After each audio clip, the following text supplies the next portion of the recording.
자이다. 나의 신부는 살아남는 자가 아니라 부흥을 주도하는 자이다. 너희가 이미 나의 신부라는 것을 알게 하는 증거가 또 하나 있다. 그것은 신부는 살아남는 자, 살아남기 위해 몸부림치는 자가 아니다.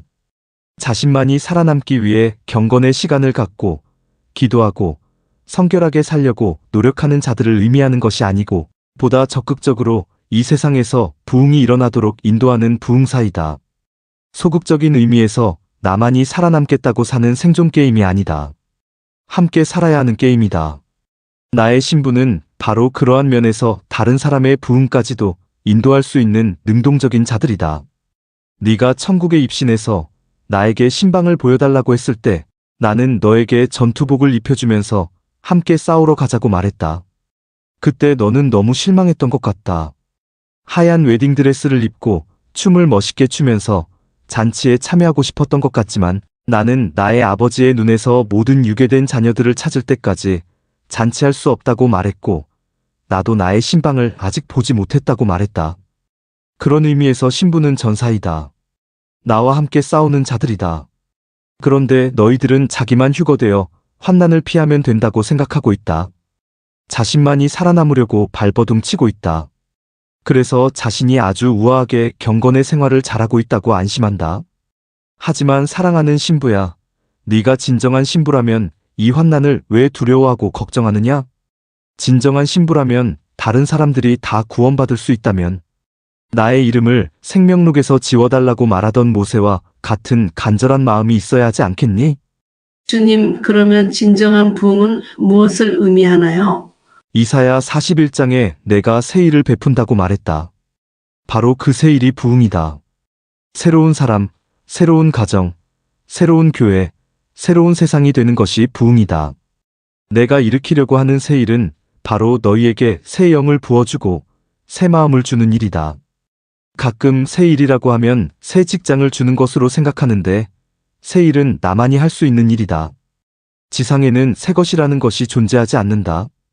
그러므로 너희 자신을 한번 생각해보라.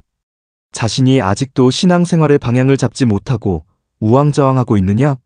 자신이 신앙생활하는데도 너무 버거워서 힘들다고 외치고 있느냐?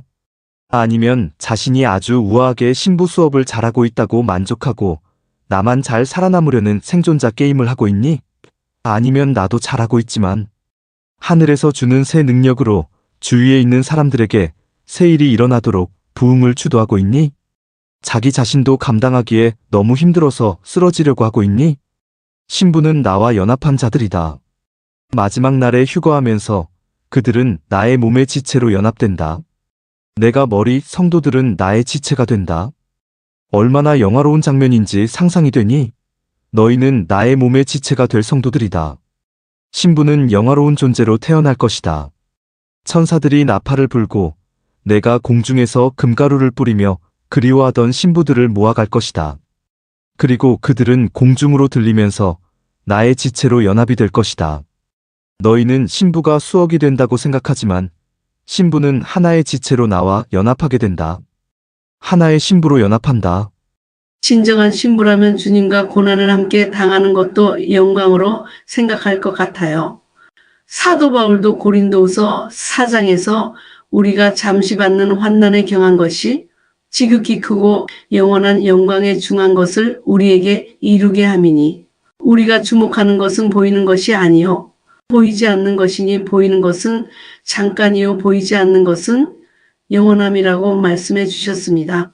지금 우리가 받는 고난이 나중에 받을 영광과 비교도 안 된다고 고백하였습니다. 생각해 보아라. 고난을 피하고 살던 사람이 영광에 대한 기쁨을 누릴 수 있겠느냐?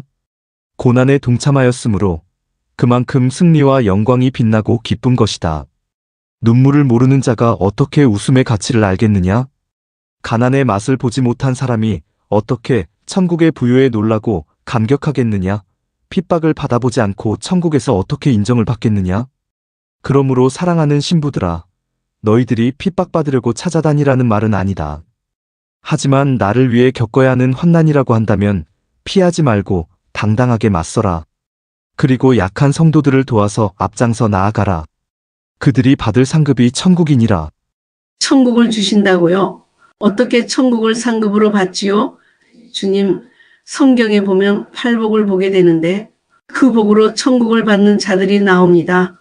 그런데 심령이 가난한 자들과 의를 위하여 핍박받는 자들이 천국이 그들의 것임이라고 말씀하시는데 그 두 천국은 어떻게 다른가요? 우리가 믿으면 다 천국을 기업으로 받는 것이 아닌가요? 마태복음 5장 3절과 10절에 이렇게 말씀하고 있습니다. 심령이 가난한 자는 복이 있나니 천국이 그들의 것이며 의를 위하여 박해를 받은 자는 복이 있나니 천국이 그들의 것임이라. 좋은 질문이다. 천국은 믿는 자에게 다 주어지는 곳이다. 그러나 천국에 대한 비유에서도 서로 다른 국면을 말했듯이 이것도 천국의 다른 국면을 말해주는 말씀이다. 가난한 자에게 주어지는 천국, 핍박받은 자들에게 주어지는 천국에 대하여 한번 생각해보자. 천국은 영원히 풍성하고 풍요한 나라이다. 메마르지 아니하고 배고프지 아니하고 슬프지 아니하고 이별도 없는 영원한 나라가 바로 천국이다. 모든 것을 가진 나라이다. 너희가 상상하지 못하는 것까지도 가진 곳이 천국이다. 천국을 얻었다는 것은 이 세계를 전부 얻었다는 것보다도 더욱 광대한 것이다. 심령이 가난한 성도들에게 주어지는 기업이 바로 이러한 천국 하나님의 나라이다. 천국은 모든 것을 줄 수 있는 나라이다. 천국은 모자라지 아니하며 없어지지 아니하는 곳이다. 천국이 저희의 것임이라고 말씀하신 뜻은 가난한 자들이 모든 것을 갖게 된다는 것이다. 천국은 심령이 가난한 자들에게 기업으로 주어지는 곳이다. 내가 먼저 말했듯이 천국이 바로 나다. 나는 너희에게 모든 것이 된다. 나는 너희의 생명이고 양식이다. 나는 너희의 길이고 진리이다. 나는 너희의 안식이 된다. 빛이 된다. 생수가 된다. 생명의 떡이 된다. 나는 너희의 목자이다. 천국을 얻었다는 것은 나를 얻었다는 것을 의미하고 그 말은 부족함이 없다는 말이다. 너희들은 가끔 나 이외에 다른 것을 구한다.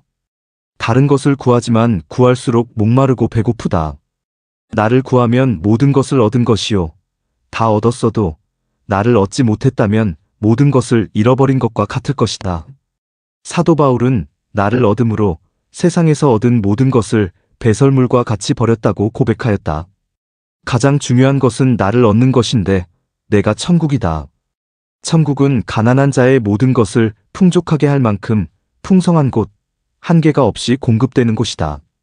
그래서 가난한 마음이 너무 중요하다. 가난하면 모든 것이 감사하게 받아들이지만 손에 가득히 무엇을 쥐고 있다면 그런 갈급한 심정이 없을 것이다. 자신이 영적으로 파산했다고 느끼지 않으면 내가 주는 어떤 것도 감사함으로 받지 못한다. 가난한 아들의 모습으로 집에 돌아온 탕자를 반기는 아버지는 모든 것을 돌아온 탕자에게 준다. 이 탕자는 집으로 돌아오면서 탕진한 재산에 대해서 걱정하면서 왔을지도 모른다. 그러나 아버지는 한마디도 탕진한 재산에 대해서는 아무것도 묻지 않으셨다. 그는 불쌍한 아들을 품에 안고 아름다운 선물을 주고 축제를 베풀었다. 돈을 탕진했다고 질책하지 않고 가난하게 돌아온 아들에게 풍성한 잔치를 베풀어준다. 자신은 종처럼 밥만 얻어먹어도 좋다고 생각하는 가난한 심정이었는데 아버지는 좋은 옷을 입히고 맛있는 음식을 먹이고 잔치를 베풀면서 아들을 다시 아들로서 받아들인다. 그래서 이 가난한 마음으로 돌아온 아들은 모든 것을 얻게 되었다. 이렇게 중요한 재물과 풍성함의 가정으로 다시 돌아온 것도 중요하지만 자녀로 받아들이고 반지를 끼워주고 환영과 기쁨을 주면서 세상에서 얻지 못하는 행복을 다시 찾게 된다. 이것이 가난한 자에게 주어지는 천국이다.